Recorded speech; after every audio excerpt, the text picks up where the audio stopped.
The average person in their 20s loses over $47,000 to 7 mistakes. Not bad luck, not the economy, 7 specific, predictable mistakes, and you're probably making at least 3 of them right now. Here's the part that stings. None of these mistakes feel like mistakes while you're making them. They feel normal. They feel responsible, even. That's exactly why they're so expensive. Let's do quick math. You're 25. You have $3,000 in a checking account earning basically nothing. Meanwhile, inflation is quietly taking about 3% of that every year. You just lost $90 doing nothing. You've got a credit card balance of $2,400 at 24% interest. You're paying the minimum. At that rate, it takes you 11 years to pay it off.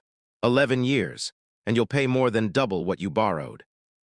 You signed up for 4 subscriptions in the last 2 years. You use one.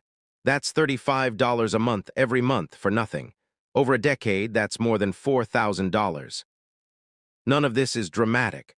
No one event wrecked you. It's death by 1,000 small decisions.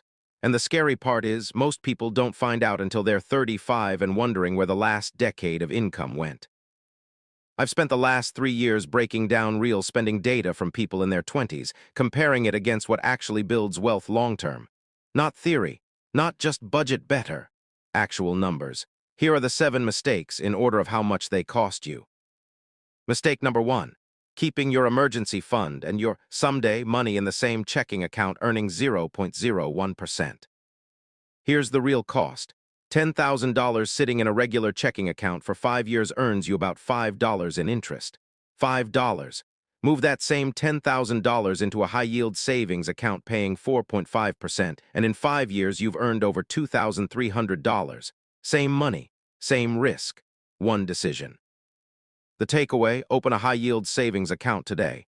It takes 10 minutes. Keep your emergency fund there, not in checking. But an emergency fund sitting still is only half the problem.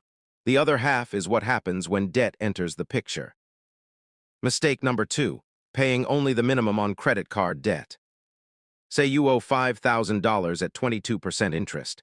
Minimum payment, roughly $125 a month. At that pace, you're in debt for 15 years. You'll pay almost $6,000 in interest alone, more than the debt itself. Now double that payment to $250 a month. You're debt-free in under 2 years. You pay about $1,100 in interest instead of $6,000. Same debt, same income. One change in payment size saves you almost $5,000. The takeaway, any extra dollar you can find goes to your highest interest debt first. Not savings, not investing. That debt is a guaranteed 22% return the moment you pay it off early. Speaking of guaranteed returns you're missing out on, let's talk about the one most people ignore completely. Mistake number 3, not touching your employer's 401k match. If your company matches 50% up to 6% of your salary and you make $50,000 a year and you contribute nothing, you're leaving $1,500 a year on the table. Every year. That's free money. Not a bonus, not a perk. Literally part of your compensation you're refusing to collect. Over 10 years, assuming modest growth, that ignored match alone could be worth over $22,000. That's a car. That's a down payment.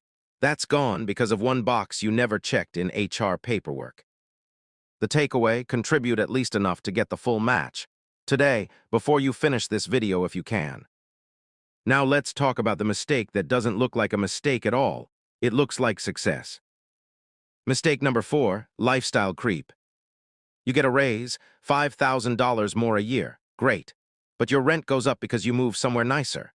Your car payment goes up because you upgrade. Your food spending goes up because you eat out more.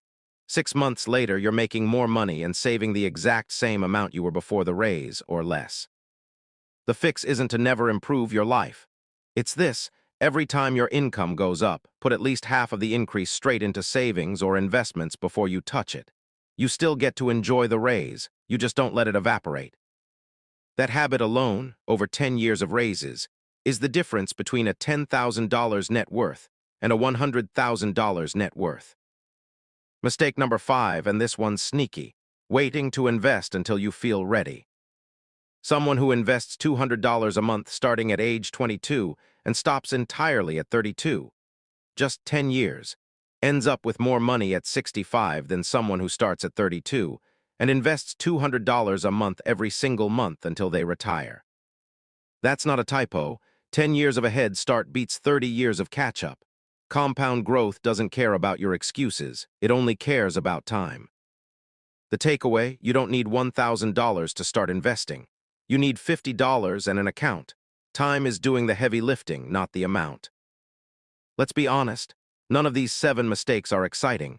There's no scandal here. Just quiet, boring decisions compounding against you year after year without you noticing. The good news, every single one is fixable in under an hour. Remember that $47,000 number from the start. That's not a hypothetical. That's the real, calculable cost of doing nothing about the accounts you already have, the debt you're already carrying, and the raises you'll already get. You don't need a better job. You don't need to win the lottery. You need to open one account, redirect one payment, and stop one bad habit before your next paycheck lands. Pick one thing from this video, just one, do it today. If this helped, subscribe, because next week I'm breaking down the exact order to pay off debt, save, and invest, so you're never guessing what to do with your next dollar again.